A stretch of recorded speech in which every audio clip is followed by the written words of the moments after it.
Hello students. হ্যাঁ, কাল class of ছিল কারণ আমাকে এমার্জেন্সি একটা লিভ নিতে হয়েছিল মেডিকেল ইস্যুর জন্য। ওকে, মানে এমার্জেন্সি যেহেতু লিভ নিতে হয়েছে তাই জন্য তোমাদের ক্লাসটা ওই দিন হয়নি। তো চিন্তার কোনো কারণ নেই, ওই ক্লাসটা আমরা লাস্টে অ্যাড করে নেব। ঠিক আছে, মানে এই যা যা ক্লাস আছে সেগুলো শেষ হয়ে গেলে ওই ক্লাসটা লাস্টে অ্যাড হয়ে যাবে তোমাদের। ঠিক আছে, তো চিন্তার কোনো কারণ নেই।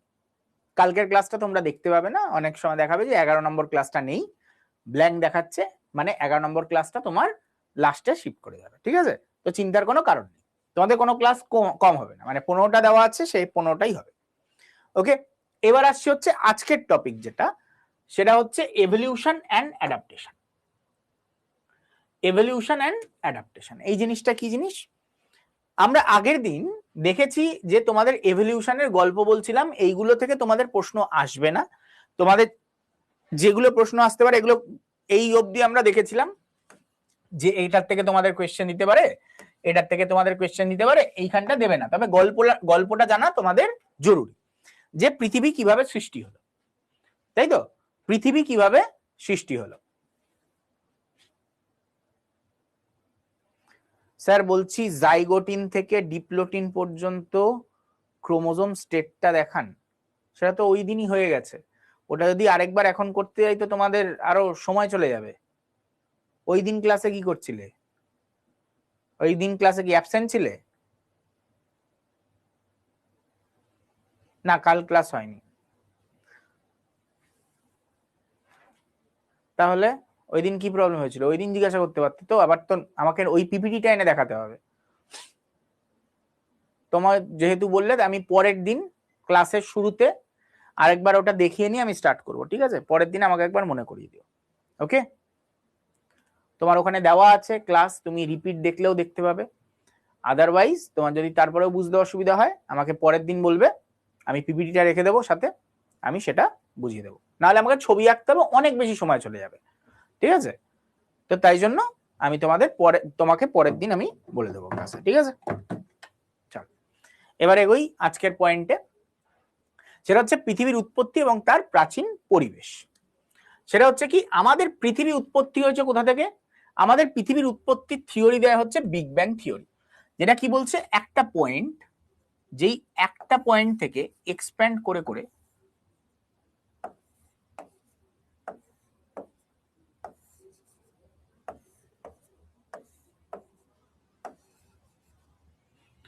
এই এক্সপ্যান্ড করতে করতে একসময় এক্সপ্যান্ড হতে হতে হতে হতে কি হয়, এই একটা পয়েন্ট ছিল সারা ব্রহ্মাণ্ড, এই একটা পয়েন্ট এক্সপ্যান্ড করতে করতে করতে করতে একসময় ফেটে যায়। বলবে এটা লজিক্যাল নাকি স্যার? সারা ব্রহ্মাণ্ড একটা পয়েন্ট ছিল, হ্যাঁ, এর ঘনত্ব এতটাই বেশি ছিল যেটা বর্তমানে যে গোটা ব্রহ্মাণ্ড সেটা হচ্ছে জাস্ট এই পয়েন্ট ছিল, এই পেনের আগায় যতখানি পয়েন্ট হতে পারে তার থেকেও ছোট। এবার বলবে কি করে হতে পারে স্যার এটা? এটা লজিক্যাল, ঘনত্ব। যেমন আমাদের এখানে নর্মাল যে মাটির ঘনত্ব বা যাই হোক, তোমার আমাদের এখানে যে ঘনত্ব দেখো, ব্ল্যাক হোল, ব্ল্যাক হোলের যদি 1 চামচ মাটি তুমি ওজন করো, ভালো করে বুঝবে, ব্ল্যাক হোলের 1 চামচ মাটির ভর 20টা হাতির সমান হয়। শুনে অবাক লাগবে কিন্তু এটাই সত্য। 1 চামচ মাটির ভর পৃথিবীর 20খানা হাতির সমান, মানে বুঝতে পারছো কতটা বেশি ঘন হতে পারে ব্ল্যাক হোল। ব্ল্যাক হোল যদি অত বেশি ঘন হয় তাহলে ব্রহ্মাণ্ডের এই পয়েন্টটা কত বেশি ঘন ছিল একবার কল্পনা করে দেখো। এবার কেন স্যার কি করে এটা হতে পারে? তুমি ভেবে দেখো না, অ্যাটমের আমরা যে অ্যাটম দেখি তার মধ্যে কয়েক লাখ গুণ হচ্ছে ফাঁকা জায়গা, 1 লাখের মধ্যে 1 ভাগ হচ্ছে তোমার অ্যাটমের সাইজ। অ্যাটমের মধ্যে বেশিরভাগটাই কি ফাঁপা, তো কিচ্ছু নেই তো, হ্যাঁ কি না? অ্যাটমের মধ্যে ম্যাক্সিমামটাই কি ফাঁকা, তাই তো? এইবার এইগুলো যদি ঘনীভূত অবস্থায় থাকতো তাহলে 1 লাখ গুণ ছোট হয়ে যেত। এই যে সারা ব্রহ্মাণ্ডের ভর বা আকৃতি 1 লাখ গুণ ছোট হয়ে যেত যদি একেবারে কনজেস্টেড হয়। এবার এর ভিতরে সাব অ্যাটমিক পার্টিকেল থাকে, সেগুলোর মধ্যেও প্রচুর ফাঁকা জায়গা, সেগুলো যদি হতো আরো 1 লাখ ইন্টু 1 লাখ গুণ আরো ছোট হয়ে যেত। ওই সাব অ্যাটমিক পার্টিকেলের মধ্যে আরো কিছু পার্টিকেল আছে, সেইগুলো যদি 1 লাখ গুণ আরো মানে স্কুইজ করতো, আরো ছোট হয়ে যেত। তো এই হিসাবে এইভাবেই ব্রহ্মাণ্ড একটা পয়েন্ট ছিল, ওই পয়েন্টটা এক্সপ্যান্ড করতে করতে একদিন ব্লাস্ট করে এবং প্রচুর পরিমাণে ধূলিকণার মতন কণা উৎপন্ন হয়, অ্যাটমের থেকেও ছোট কণা। সেইগুলো আরো আস্তে আস্তে জুড়তে জুড়তে অ্যাটম, এবং সেগুলো জুড়ে জুড়ে বিভিন্ন রকম গ্যাসীয় গোলা তৈরি হয়। এবার বলবে স্যার গ্যাসীয় গোলা যখন তৈরি হলো এত গরম কি করে হলো? আমাদের পড়ানো হয় ফিজিক্সে যে কি হয়, ফিজিক্সে বলো বা কেমিস্ট্রিতে বলো, দুটো অ্যাটম যদি জোড়া লাগে প্রচুর পরিমাণে এনার্জি উৎপাদন হয়, এটাকে কি বলা হয়? অ্যাটমিক ফিউশন, হাইড্রোজেন বোম যে হিসাবে কাজ করে। তো যখন এগুলো জোড়া লেগেছে তখন কি হয়েছে, প্রচুর পরিমাণে এনার্জি উৎপাদন হয়েছে, যেমন হচ্ছে সূর্যের মধ্যে, তাই জন্য আজও আমরা আগুন দেখতে পাই, এত বড় আগুনের গোলা হয়ে রয়েছে। ব্রহ্মাণ্ডে এরকম প্রচুর বড় বড় নক্ষত্র রয়েছে যেগুলো আগুনের গোলা হয়ে রয়েছে, আসলে এই পয়েন্ট থেকেই সৃষ্টি হয়েছে সব। এইবার এই যে পয়েন্টটা যখন ব্লাস্ট করে সেই মুহূর্ত থেকে টাইমও স্টার্ট হয়, তার আগে থেকে টাইম ছিল না। টাইমের যে গিনতি যেটা আমরা বলি, টাইম শুরু হয় কি এইটার থেকে, যেই মুহূর্তে এটা ব্লাস্ট হয় সেই মুহূর্ত থেকে টাইম শুরু হয়, টাইমের যাত্রা শুরু। এইবার আসছে কি বিগ ব্যাং থিওরি বা নেবিউলার প্রকল্প। কি দাঁড়াচ্ছে, এই অনুযায়ী প্রায় 4.6 বিলিয়ন বছর আগে আমাদের মহাজাগতিক ধূলিকণার ঘনীভবনে পৃথিবীর সৃষ্টি হয়। আমাদের পৃথিবীর সৃষ্টি এখান থেকে শুরু, ঠিক আছে? পৃথিবী এখান থেকে সৃষ্টি শুরু হলো, কারণ এগুলো জুড়তে জুড়তে তোমার নক্ষত্র তৈরি হলো, নক্ষত্র থেকে কিছু টুকরো আলাদা হয়ে গিয়ে এরকম পৃথিবীর মতন এরকম ছোট ছোট ছোট ছোট গ্রহ তৈরি হলো। সেই সময় পৃথিবীর উষ্ণতা কত ছিল? 5000 থেকে 6000 ডিগ্রি সেন্টিগ্রেড। এইবার এর থেকে এই যে 5000 থেকে 6000 ডিগ্রি সেন্টিগ্রেড হলো, সেটা কি 5000 থেকে 6000 ডিগ্রি সেন্টিগ্রেড এই পৃথিবীর মধ্যে কোন কোন কণা আগে ছিল? হাইড্রোজেন, হিলিয়াম, লিথিয়াম, এইগুলো, ঠিক আছে? এছাড়াও অক্সিজেন মৌল আকারে ছিল, সব ভালো করে দেখবে মৌল আকারে, কার্বন ডাই অক্সাইড মানে সরি কার্বন, নাইট্রোজেন, এগুলো সব মৌল অবস্থায় পৃথিবীতে উপস্থিত ছিল। এইবার ধীরে ধীরে এই মৌলগুলো জুড়ে জুড়ে ধীরে ধীরে ধীরে ধীরে যৌগ তৈরি করলো বিভিন্ন, এবং এই যে যৌগ তৈরি করলো এইগুলোই পরে গিয়ে জৈব গ্যাস তৈরি করলো, এবং সেই জৈব গ্যাস পৃথিবীর উত্তাপ কমতে শুরু করে ধীরে ধীরে। পৃথিবীর উত্তাপ কমে যখন 1000 ডিগ্রি সেন্টিগ্রেড হলো তখন প্রথম বৃষ্টিপাত হলো। প্রথম 1000 ডিগ্রি সেন্টিগ্রেড যখন হলো প্রথম বৃষ্টিপাত হয়। এবার বলবে যে 1000 ডিগ্রি সেন্টিগ্রেডে বৃষ্টিপাত কি করে হবে? বৃষ্টি তো পড়বে 100 ডিগ্রিতে তো ফুটে বাষ্প হয়ে যায়, আর সেখানে 1000 ডিগ্রি সেন্টিগ্রেড পৃথিবীর টেম্পারেচার, বৃষ্টি কি করে হলো? ভালো করে ভেবে দেখবে বর্তমানে পৃথিবীর যা প্রেসার সেটার উপর ভিত্তি করে 100 ডিগ্রিতে জল ফুটে বাষ্প হয়। তুমি পাহাড়ে চলে যাও, পাহাড়ে গেলে কি হবে? জল ফুটে বাষ্প হতে শুরু করবে কত ডিগ্রিতে? 80 ডিগ্রি সেন্টিগ্রেডে জল ফুটে বাষ্প হতে শুরু করে দেবে। কি করে স্যার? কারণ পাহাড়ে প্রেসার কি, বায়ুর প্রেসার কম, যত উপরে যাব তত বায়ুর প্রেসার কমতে থাকে। পাহাড়ি অঞ্চলে তাই জন্য কি করা হয়? প্রেসার কুকার ইউজ করা হয়। প্রেসার কুকার ইউজ করলে কি হয়? বেশি টেম্পারেচারে গিয়ে কি হবে তোমার?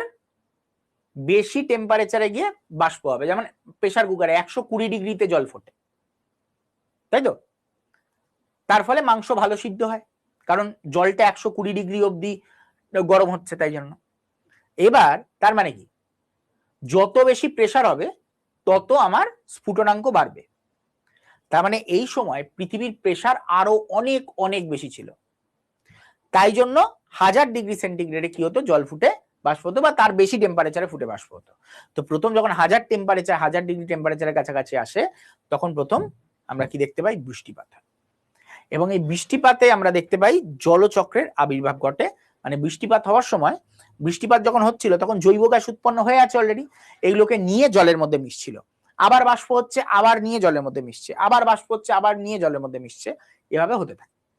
হতে হতে এইবার কি আসে, এগুলো তোমাদের আগেও বলছি পরীক্ষায় আসবে না, পরীক্ষায় যে দুটো পয়েন্ট লাগিয়েছি ওইটুকু নিয়ে আসবে, এটা তোমাদের জাস্ট বলে রাখা, না হলে পরের পয়েন্টে এগোতে পারবো না। এরপরে আসে কি? কেমোজেনি।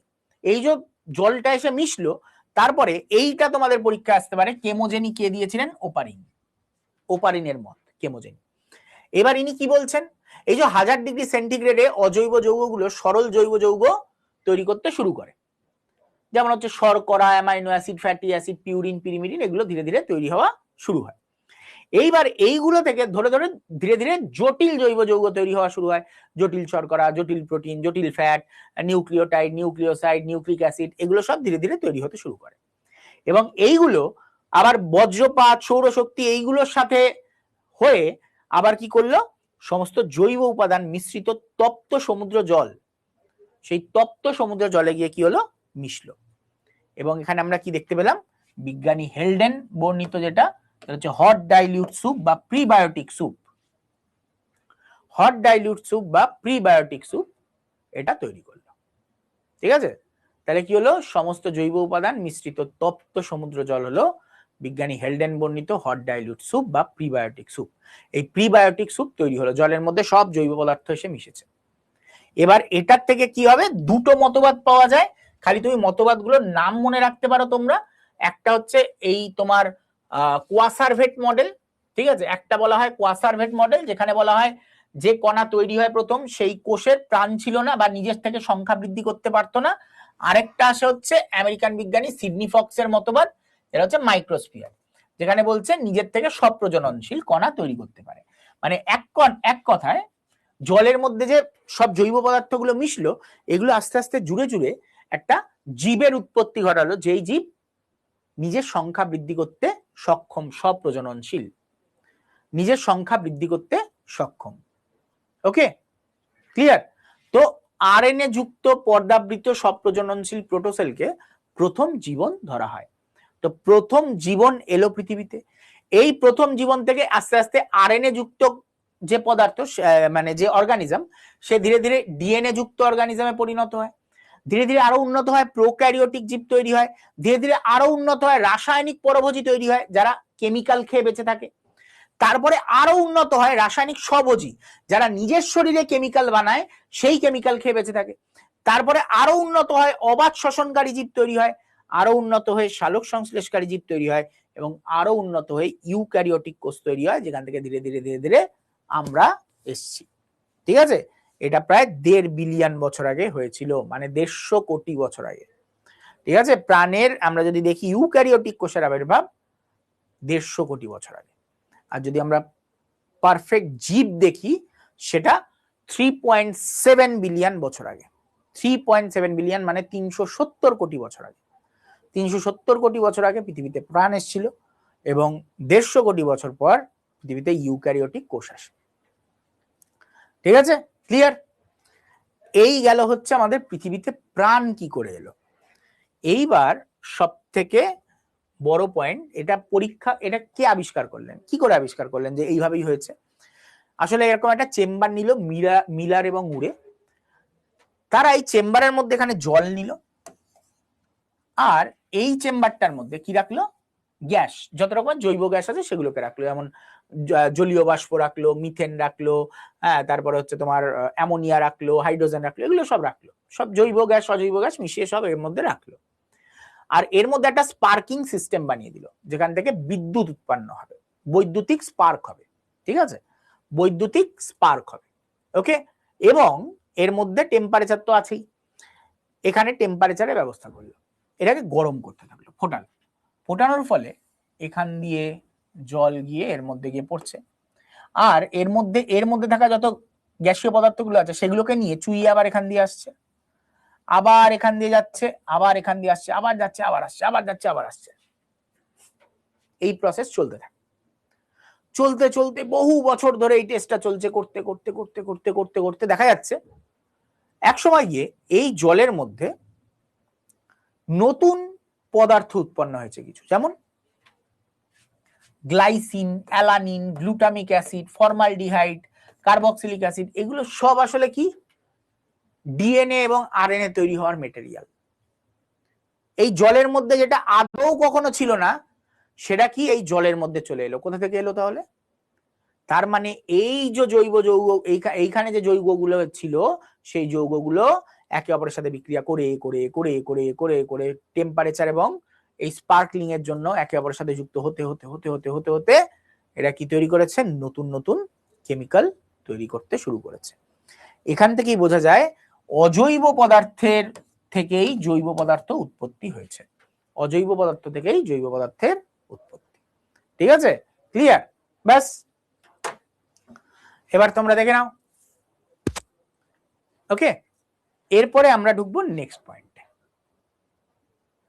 অভিযোজন এবং অভিব্যক্তি। এতখানি বুঝতে পেরেছো?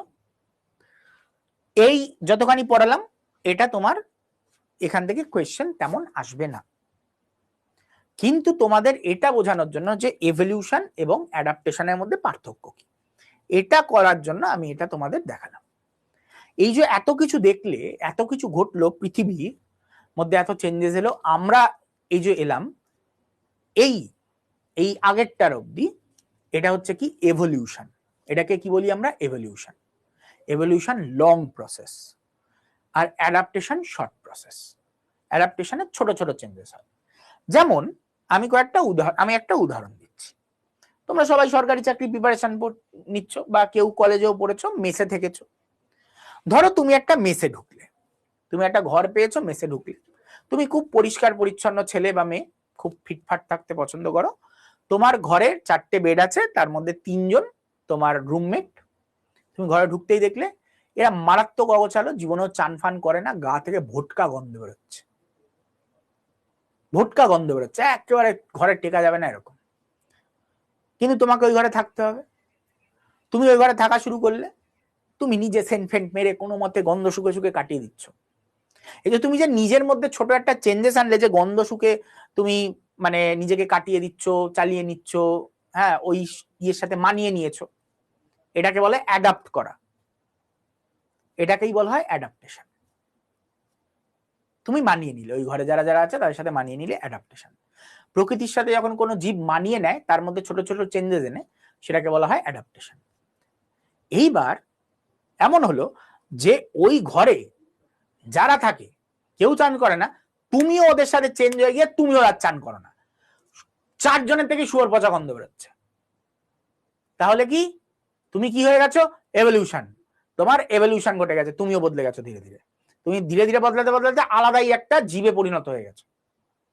তোমার অল্প অল্প অ্যাডাপ্টেশন করতে করতে, তুমি আর অ্যাডাপ্ট করতে করতে তুমি দেখেছো যে এটার সাথে এইভাবেই থাকা ভালো, তো তুমিও কি হয়েছো?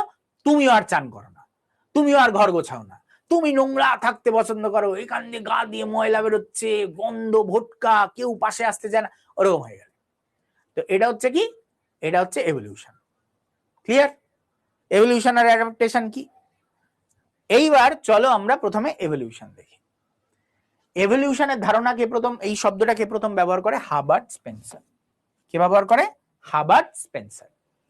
এইবার এই হাবার্ট স্পেন্সার যে বক্তব্যটা রেখেছিলেন, এখানে কি বলছে? যে মন্থর এবং গতিশীল বোধ হতে পারে, ধারাবাহিক প্রক্রিয়ায় কোন সরলতম জীব থেকে ক্রমান্বয়ে জটিল জীবের উদ্ভব হয়, তাকে আমরা অভিব্যক্তি বা জীব বিবর্তন বা এভলিউশন বলে থাকি। তাকে আমরা অভিব্যক্তি বা এভলিউশন বলে থাকি। এইবার কাকে বলে তো আসবে না, সেটা নিয়ে ভেবে লাভ নেই। এই অভিব্যক্তি দুটো মন্তব্য আছে, একটা হচ্ছে ল্যামার্কবাদ আর একটা হচ্ছে ডারউইনবাদ। তোমরা ছোটবেলা থেকে সবাই পড়েছো ল্যামার্কিজম, ডারউইনিজম, সবার এটা জানা। হ্যাঁ, পয়েন্টগুলো ভুলে গিয়ে থাকতে পারো, কিন্তু সবাই জানো যে ল্যামার্কিজম বলে একটা জিনিস ছিল, বা ল্যামার্কবাদ, আর একটা ডারউইনবাদ, এই দুটো বাদ ছিল। তো সেই ল্যামার্কের মতবাদ বা ল্যামার্কবাদ আমরা এখন দেখব। ল্যামার্কবাদে কি বলা হচ্ছে? 4টে জিনিসের উপর জীবজগৎ নির্ভর করে। কি কি জীবজগতের এই অভিব্যক্তি নির্ভর করে? সবার প্রথম হচ্ছে পরিবেশের প্রভাব, তারপরে অঙ্গের ব্যবহার এবং অব্যবহারের সূত্র, তারপরে অর্জিত বৈশিষ্ট্যের উত্তরাধিকার সূত্র, এবং তার সাথে নতুন প্রজাতির উৎপত্তি। ওকে, এই 4টে পয়েন্ট আমরা দেখতে পাই। কি বললাম? পরিবেশের প্রভাব, অঙ্গের ব্যবহার অব্যবহার সূত্র, অর্জিত বৈশিষ্ট্যের উত্তরাধিকার সূত্র এবং নতুন প্রজাতির উৎপত্তি। এই 4টে জিনিস আমরা দেখতে পাই। তো সবার প্রথম আসছি পরিবেশের প্রভাব। তুমি ভাবো, তুমি একটা এমন পরিবেশে বড় হচ্ছ, সেই পরিবেশে তোমার আশেপাশে সবাই গুন্ডা মাস্তান,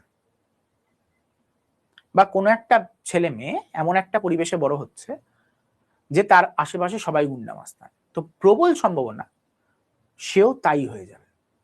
এটা হয়, ম্যাক্সিমাম ক্ষেত্রে এটা হয়, তার কোনো দোষ নেই তাতে।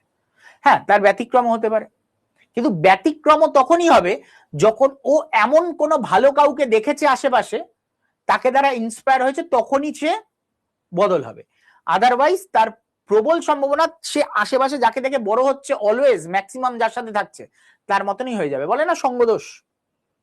তো ম্যাটারটা হচ্ছে কি সেটা তার পরিবেশের প্রভাব। তারপরে কি আসে, অঙ্গের ব্যবহার অব্যবহারের সূত্র। যে মাস্তান হবে সে পড়াশুনো কম করবে, মাথা কম লাগাবে, সে গায়ের জোরের উপর বেশি ফোকাস করবে, কারণ তার কাজ হচ্ছে কি একে পিটাবো তাকে পিটাবো, এই টাকা তুলবো ওই টাকা তুলবো, এগুলো মাথার মধ্যে চলে। তো সে মাথার কাজ কমিয়ে সে তখন কি করতে থাকবে, হাতের কাজ করতে থাকবে, সে খাটতে থাকবে, সে যাতে তার গায়ের জোর বাড়ে। তারপরে আসে অর্জিত বৈশিষ্ট্যের উত্তরাধিকার সূত্র। এইবার এই যে ও যেগুলো অ্যাডাপ্ট করলো, যেগুলো নিল, যেগুলো শিখলো, যার ফলে ওর মাসেল স্ট্রং হলো, ও কি করবে নেক্সট প্রজন্মে ওটাকে ট্রান্সফার করবে। বাবা আমি না এইখানের এই চত্বর, এই যে 2 কিলোমিটার রেঞ্জের মধ্যে কেউ আমার উপরে কথা বলতে পারে না, আমি এখানকার বড় গুন্ডা।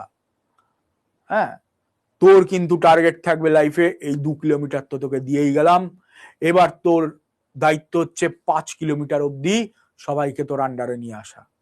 এই হচ্ছে এদের অর্জিত বৈশিষ্ট্যের উত্তরাধিকার। ক্লিয়ার? এরপরে আসে নতুন প্রজাতির উৎপত্তি। এরপরে আসে নতুন প্রজাতির উৎপত্তি। এবারে কি করবে, 5 কিলোমিটার রেঞ্জের মধ্যে আনতে হবে, তাহলে আমাকে পলিটিক্সে ঢুকতে হবে, আমাকে নেতা হতে হবে, নেতা হয়ে সে এবার মন্ত্রী আসনে বসে পড়বে। তো আলটিমেটলি কি হলো, একটা নতুন প্রজাতির উৎপত্তি। কোথায় ছিল গুন্ডা, হয়ে গেল মন্ত্রী। এটাই হচ্ছে ল্যামার্কবার্গ রিয়েল স্টাইলে, মানে রিয়েল লাইফে। আর যদি আমরা এইখানে দেখি, জিরাফ, পরিবেশের প্রভাব ছিল জিরাফের উপর। জিরাফের নিচের খাবার সব শেষ হয়ে গেছে, ঘাস পাতা আর কিছু নেই। জিরাফকে কি করতে হবে, এখন উঁচু হয়ে হয়ে খাবার খেতে হবে। ও যখন উঁচু হয়ে হয়ে খাবার খেতে গেছে, ওর দুটো জিনিসের উপর টান পড়ছিল, পা এবং গলা। তাই জন্য ধীরে ধীরে এর পা এবং গলা ইলংগেট হতে থাকে, ইলংগেট হতে থাকে, ইলংগেট হতে থাকে। ঠিক আছে, পা এবং গলা ইলংগেট হতে থাকে, এবং হতে হতে হতে হতে আজকের আমরা জিরাফটা দেখতে পাচ্ছি, তাই না? আসলে জিরাফ কি ছিল, হরিণ। আসলে জিরাফ কি ছিল, হরিণ এক প্রকার। দেখো ওর বৈশিষ্ট্যগুলো দেখো, মাথায় শিং আছে, হ্যাঁ লেজ হরিণের মতন, গায়ের কালার, বৈশিষ্ট্য, পা সরু সরু, তো এগুলো সব হরিণের বৈশিষ্ট্য। তো এক প্রকার হরিণ থেকে আজকে এই জিরাফের উৎপত্তি। এইবার এই যে জিরাফের উৎপত্তি, তাহলে কি ও অঙ্গের ব্যবহার করেছে, কিছু কিছু অঙ্গের অব্যবহার করেছে, সেটা অবলুপ্ত হতে পারে, আর কিছু অঙ্গ বেশি ব্যবহার করেছে, সেই জন্য সে মানে হাইটে বড় হয়েছে। তার শিং আস্তে আস্তে লুপ্ত হয়েছে, শিংটা আর নেই, শিংয়ের গোড়াটা খালি রয়েছে, তাই না? কারণ ওটার কাজে লাগে না আত্মরক্ষার জন্য, ওর হাইট এতটাই বেড়ে গেছে। আচ্ছা, এরপরে অর্জিত বৈশিষ্ট্যের উত্তরাধিকার। এবার ও যে বৈশিষ্ট্যটা চেঞ্জ এনেছে, ওটা কি করেছে, নেক্সট প্রজন্মে ট্রান্সফার হয়েছে জিনের মাধ্যমে, এবং তার ফলে একটা নতুন প্রজাতির উৎপত্তি হয়েছে। ধীরে ধীরে এই চেঞ্জেসটা একের পর এক একের পর এক নতুন প্রজাতির জন্ম দিয়েছে, এবং তার ফলে আমরা আজকের জিরাফ দেখতে পাই এই প্রজন্মে। ওকে ওকে, ক্লিয়ার? ট্রাই বলছে গুন্ডা ফাটাকেষ্ট টু এমএলএ ফাটাকেষ্ট, একদম এটাই হয় রিয়েল লাইফে, রিয়েল লাইফে এটাই ঘটে। ঠিক আছে, চলো এরপরে আমরা দেখবো হাঁস জাতীয় পাখি। এটা কি করে, জলে সাঁতারের জন্য পায়ের আঙুলের মধ্যে চামড়া যুক্ত হয়ে লিপ্ত পথ তৈরি হয়। হাঁস জাতীয় পাখি, এদের মধ্যে এটা চেঞ্জেস দেখতে পাই আমরা, অভিব্যক্তি। এরা জলে সাঁতার কাটার জন্য এদের পায়ের আঙুলগুলো আস্তে আস্তে আস্তে আস্তে জোড়া লাগতে থেকেছে। এটা হাঁস জাতীয় পাখির ক্ষেত্রে দেখতে পাই। সাপের ক্ষেত্রে কি দেখতে পাই, পূর্বপুরুষের 4টে পা ছিল, কিন্তু ব্যবহারের অভাবে সেখান থেকে লুপ্ত হয়ে গেছে, কারণ তাকে মাটির তলায় ঢুকতে হয়, মাটির তলায় ঢোকার জন্য পায়ে একটু অসুবিধা হয়, তো আস্তে আস্তে পাটা লুপ্ত হয়ে গেছে। জিরাফেরটা তো বললামই। আর এটা হচ্ছে উট পাখি। উট পাখি খেতে খেতে এতটাই সাইজ বড় হয়ে গেছে আর উঠতে পারে না। ওরও এক সময় ডানা ছিল, কিন্তু ডানায় উঠতে না পেরে তো আস্তে আস্তে দৌড়ানোর উপর ফোকাস করলো, তো এখন খুব ভালো দৌড়াতে পারে, কিন্তু উঠতে আর পারে না, কারণ অত বড় দেহ কে উড়িয়ে নিয়ে যাবে। ঠিক আছে, তো আলটিমেটলি এই হচ্ছে কি তোমার ল্যামার্কবাদের বৈশিষ্ট্য। তো ল্যামার্ক আসলে এই 3 নাম্বার পয়েন্টটা কিন্তু দেননি। এই 3 নাম্বার পয়েন্টটা কিন্তু ল্যামার্ক যখন প্রথম ল্যামার্কবাদ এসেছিল তখন এই 3 নাম্বার পয়েন্ট তিনি দেননি, পরে অ্যাড করতে বাধ্য হয়েছেন। তাকে বাধা দিয়েছিল কে? তাকে বাধা দিয়েছিল ভাইজম্যান। ভাইজম্যান একটা চরম পাপী লোক, চরম পাপী লোক। দেখতে পাচ্ছ, এই যে দেখো, এরা স্বামী স্ত্রী। ভাবো কোন স্বামী স্ত্রীর কেউ যদি লেজ ধরে কেটে দেয়, সে কিরকম মানুষ হতে পারে?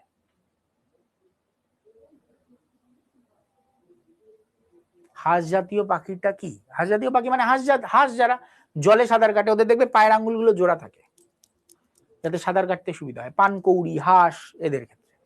ঠিক আছে? এই যে ভাইজম্যান হচ্ছে চরম পাপী লোক। কি করেছে? একটা ইঁদুর দম্পতি নিয়েছে, স্বামী স্ত্রী নিয়ে তাদের দুজনের লেজ কেটে দিয়েছে। লেজ কেটে দিয়ে এদের মধ্যে আবার সঙ্গম ঘটিয়েছে। তাদেরও সন্তান হয়েছে, ছেলে এবং মেয়ে। আর ওদের ক্ষেত্রে তো আর ছেলে মেয়ে মানে নিজের ভাই বোন হয় না, ওদের ক্ষেত্রে নিজেদের মধ্যেই, ওরা তো সব বোঝে না, ওদের ক্ষেত্রে সঙ্গম ঘটে। তো ওদের যখন ছেলে মেয়ে হয়েছে তাদেরও লেজ কেটে দিয়ে সঙ্গম করিয়েছে।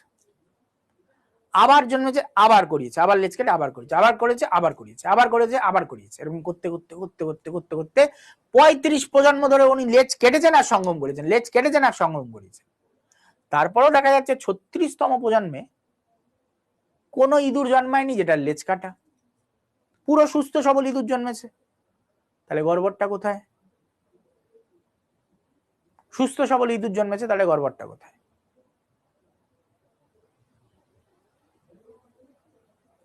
তাহলে গড়বড় হচ্ছে বৈশিষ্ট্যের উত্তরাধিকার হয়নি। লেজ তো আমরা কেটেছি, থোড়াই প্রকৃতির লেজ কেটে দিয়েছে ওর লেজটা ওর লাইফে প্রয়োজন। আমরা সেটাকে ধরে যদি বংশ পরম্পরায় কাটতে থাকি, লাভ নেই তো। যেমন ড্রসোফিলা মাছির উপরেও টেস্ট করেন, 60 প্রজন্ম ধরে তাকে অন্ধকার ঘরে আটকে রাখেন, তাদের যে সন্তান হয়েছে তাকেও আটকে রেখেছে। এরকম করতে করতে করতে করতে করতে করতে 60 প্রজন্ম ধরে তিনি কি করেন? অন্ধকার ঘরে এই ড্রসোফিলা মাছিকে আটকে রাখেন। এবং তারপরে দেখা যায় কি, ধীরে ধীরে সে আবার মনে হচ্ছে যে অন্ধ হয়ে যাচ্ছে, কিন্তু দেখা যায় যে লাস্ট প্রজন্মে গিয়ে সব ওকে, আবার ওরা দেখতে পাচ্ছে। তার মানে প্রকৃতি না চাইলে তুমি যা ইচ্ছা করে নাও, তুমি কিচ্ছু করতে পারবে না, তোমার করার কোনো ক্ষমতাই নেই। প্রকৃতি চাইলে তোমার চেঞ্জেস আসবে, নালে আসবে না। তাই জন্যই এই পয়েন্টটা অ্যাড করেন, অর্জিত বৈশিষ্ট্য হতে পারে, অর্জিত বৈশিষ্ট্যের উত্তরাধিকার হতে হবে, কোনো জোর করে করে দেওয়া বৈশিষ্ট্য হবে না। ঠিক আছে? ক্লিয়ার? বুঝতে পারলে কি বললাম? এরপরে তোমার আসে হচ্ছে ডারউইনের মতবাদ। ডারউইনের মতবাদ খুবই লজিক্যাল। এটাকে বলা হয় ন্যাচারাল সিলেকশন থিওরি। ডারউইন কিসের উপর জোর দেন? ন্যাচারাল সিলেকশন থিওরি, প্রাকৃতিক নির্বাচনবাদ। প্রকৃতি ঠিক করবে কে থাকবে কে থাকবে না। প্রথমে আসছি অত্যাধিকারে বংশবৃদ্ধি। তোমাদের ক্লাসে একটা সুন্দরী মেয়ে আছে, সুন্দরী মেয়ে, নাম ধরো অনামিকা। এইবার ওই ক্লাসে যতদিন 4টে ছেলে ছিল আর একটা মেয়ে অনামিকা, অনামিকা একাই, আর 4টে ছেলে ছিল, ততদিন অনামিকার উপর 4 জন লাইন মারত। এবার ওই ক্লাসে 8 জন স্টুডেন্ট হয়েছে, অনামিকা তো বাড়েনি, অনামিকা একটাই আছে। এবার কি হবে? অনামিকার জন্য এবার লড়াই শুরু হলো। সীমিত খাদ্য, বাসস্থান, এটার সাথে তুলনা করো। এইবার এই যে অনামিকার জন্য এবার কি হবে? অস্তিত্বের জন্য জীবন সংগ্রাম। এবার এর সামনে বেঁচে থাকার জন্য সবাই নিজে কি করছে? নিজেদের মধ্যে মারামারি। অনামিকা আমার, এ বলছে অনামিকা আমার, ও বলে আমার, ও বলে আমার। নিজেদের মধ্যে মারামারি করে 4টে নাক ফাটিয়ে বসে রইল। নাক ভেঙে গেছে, অনামিকা তো আর পাত্তা দেবে না। কারোর নাক ভেঙে গেছে, কারোর ঠোঁট মানে গাল ঘুরে গেছে, হ্যাঁ, কেউ টেরা হয়ে গেছে, হ্যাঁ, মারামারি করে অর্ধেক শেষ। অস্তিত্বের জন্য জীবন সংগ্রাম করলো, তাও অনামিকার কিছু হলো না। এইবার এদের মধ্যে একটা প্রকরণ এলো। এদের মধ্যে 8 জন ছিল, এখন 4 জন পড়ে আছে। ঠিক আছে? হারাধনের 8টি ছেলে, রইল বাকি 4। এবার হারাধনের 8টি ছেলে, রইল বাকি 4। এবার বাকি 4 কি করবে? এইবার এদের যেটা করতে হবে সেটা হচ্ছে কি? প্রকরণ। এদের নিজের নিজের বৈশিষ্ট্য বৃদ্ধি করতে হবে যাতে এরা একে অপরের থেকে বেটার হতে পারে। এরা একে অপরের থেকে বেটার হতে পারে। বেটার হওয়ার জন্য কি করলো? একজন গিটার বাজানো শিখলো, একজন কি করলো? একজন ক্যারাটে শিখলো, একজন কি করলো, একজন গান শিখলো, নাচ শিখলো ধরো, আর একজন কি করলো, পড়াশোনা করলো। ও খালি পড়াশোনা করে যায়, পড়াশোনা করে যায়। তো এতে কি হলো, চারটে ভ্যারিয়েন্ট তৈরি হলো, চারখানা প্রকরণ তৈরি হলো। এইবার এই চারখানা প্রকরণ কি হবে, এবার হবে যোগ্যতমের উদ্বর্তন। যোগ্যতমের উদ্বর্তন, এদের মধ্যে যে আলটিমেট সে টিকে থাকবে। দেখা গেল যে মানে ডান্স করে, সে ডান্স বাংলা ডান্সে চান্স পেল, খুব বড় ডান্সের স্টার হলো। আর যে পড়াশোনা করছিল সে একটা সরকারি চাকরি পেল।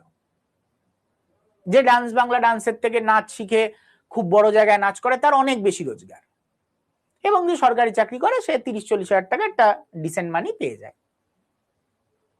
তো কি হলো, যোগ্যতমের উদ্বর্তন হলো। আর বাদ বাকিগুলো যে গিটার বাজাতো, সে গিটার বাজাতে বাজাতে এখন ওই রাস্তায় বসে গিটার বাজায়, বাটিতে কেউ কিছু ফেলে দিয়ে যায়, ওইটুকুনি রয়েছে।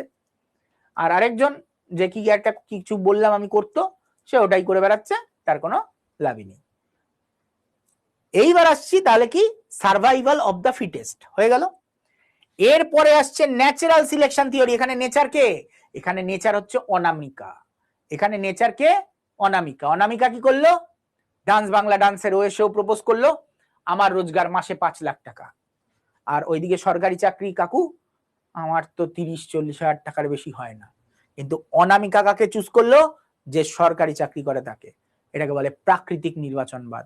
প্রকৃতি চাইলে তাকে টিকিয়ে রাখবে, প্রকৃতি না চাইলে তাকে বাড়ি পাঠিয়ে দেবে। এবং আলটিমেট যে টিকে গেল সেই হলো কি, অরিজিন অফ নিউ স্পিসিস, নতুন প্রজাতির উৎপত্তি। ডাইনোসরের ক্ষেত্রে ভেবে দেখো, ডাইনোসর এমন একটা প্রাণী ছিল, তার অত্যাধিকারে বংশবৃদ্ধি হয়, খাদ্য সীমিত হয়ে পড়ে, নিজেদের মধ্যে মারামারি শুরু করে, অস্তিত্বের জন্য জীবন সংগ্রাম শুরু হয়। তারপরে ডাইনোসরের বিভিন্ন প্রজাতি তৈরি হয়, কেউ মাংসাশী, কেউ তৃণভোজী। তো নতুন নতুন প্রকরণ আসে। তারপরে আসে যোগ্যতমের উদ্বর্তন, এদের মধ্যে কেউ বেঁচে থাকে, কেউ মরে যায়। কিন্তু কিছু ডাইনোসর থেকে যাওয়ার পরও প্রকৃতি চাইনি এই ডাইনোসরের একটাও কেউ বেঁচে থাকুক। প্রকৃতি তখন সব রকম জিনিস আনলো, আইসেজ, আইসেজে অর্ধেক ডাইনোসরকে মেরে ফেললো, ভূমিকম্প আনলো, উল্কাপাত আনলো। লাস্ট যেটা উল্কাপাত, উল্কাপাতের মাধ্যমে পৃথিবী থেকে এই ডাইনোসরকে নিশ্চিহ্ন করে দিল কে, প্রকৃতি। এবং আলটিমেটলি যেটা পড়ে রইল, যারা যেমন কুমির, কিছু ড্রাগন, যেগুলো হ্যাঁ কোমোডো ড্রাগন, এরা হচ্ছে কি রয়ে গেল, এরাই হচ্ছে অরিজিন অফ নিউ স্পিসিস।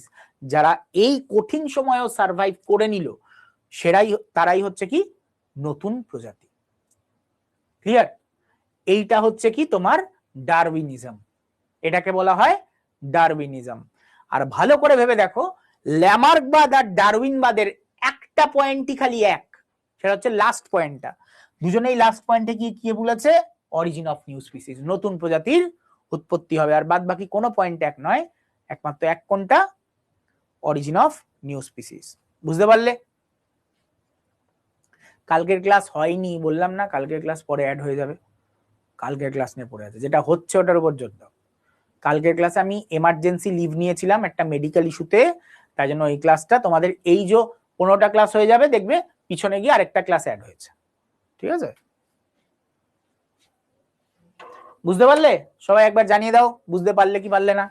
আর এই 7টা পয়েন্ট পরপর লিখে নাও, 7টা পয়েন্ট পরপর লিখে নিও, তারপর বলো বুঝতে পারলে কি পারলে না।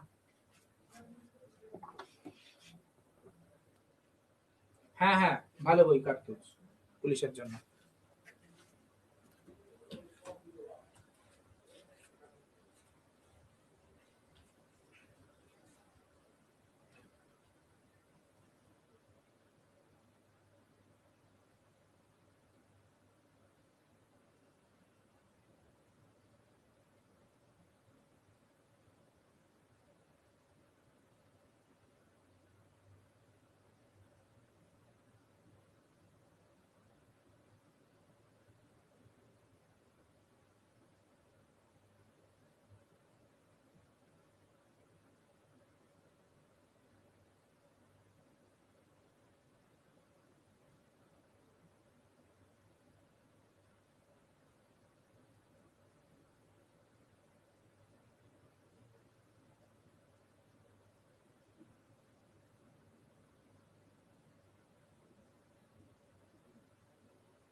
হয়ে গেছে লেখা, ডান।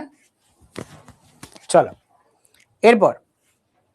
এরপর নেক্সট পার্ট দেখো, ল্যামার্কবাদ ডারউইনবাদের ব্যাপারে এখানে শর্টে দেওয়া আছে ছোট্ট করে, ল্যামার্কবাদ কি ডারউইনবাদ কি, এটা না দেখলেও হবে।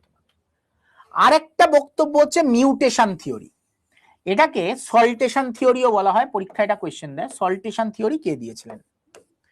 সল্টেশন থিওরি কার দেওয়া? অ্যান্সার কি হবে? Hugo D Vries. ঠিক আছে, সল্টেশন থিওরি কে দিয়েছিলেন? Hugo D Vries. এনার মত কি? এনার মত পুরোপুরি ফেলে দেওয়া যায় না। ইনি বলছেন এভলিউশন রাতারাতিও হয়। এভলিউশন কি হয়? রাতারাতি হতে পারে, মানে আজকে এক্ষুনি ঘটলো, পরের দিন থেকে এভলিউশন শুরু হয়ে গেল। এটা কিরকম, কখন হয়? যেমন একটা উদাহরণ দিচ্ছি, হিরোশিমা নাগাসাকি।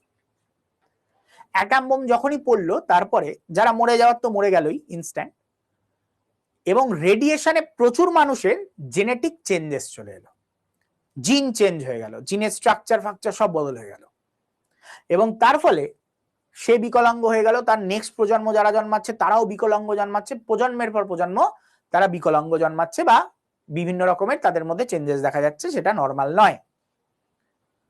তো এটাকে কি বলছি? মিউটেশন থিওরি বা হুগো ডি ভ্রিস। এখানে একজন বলছে সাউথ 24 পরগনা থেকে কে আছো, কোচবিহারের কে?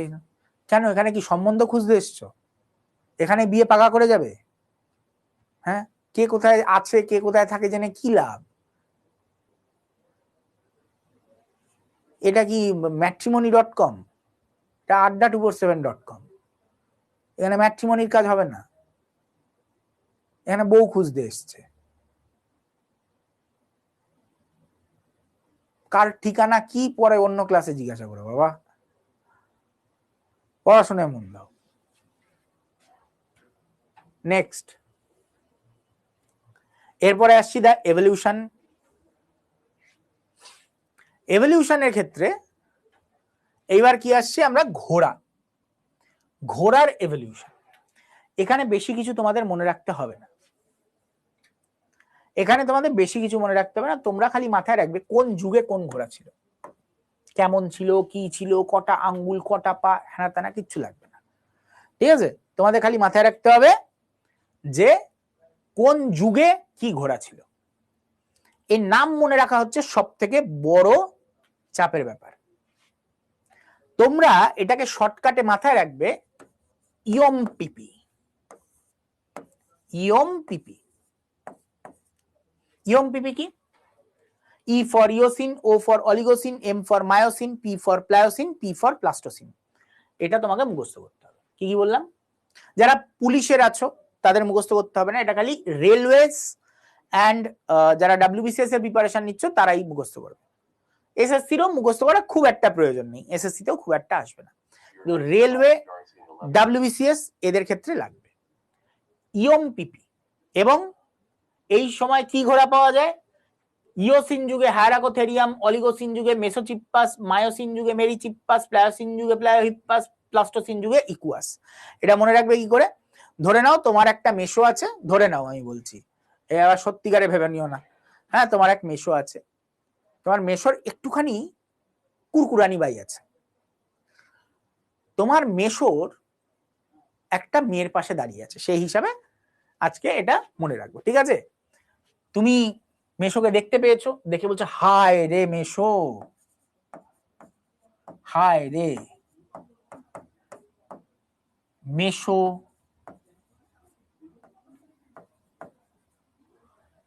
মেরির পাশে দাঁড়িয়ে।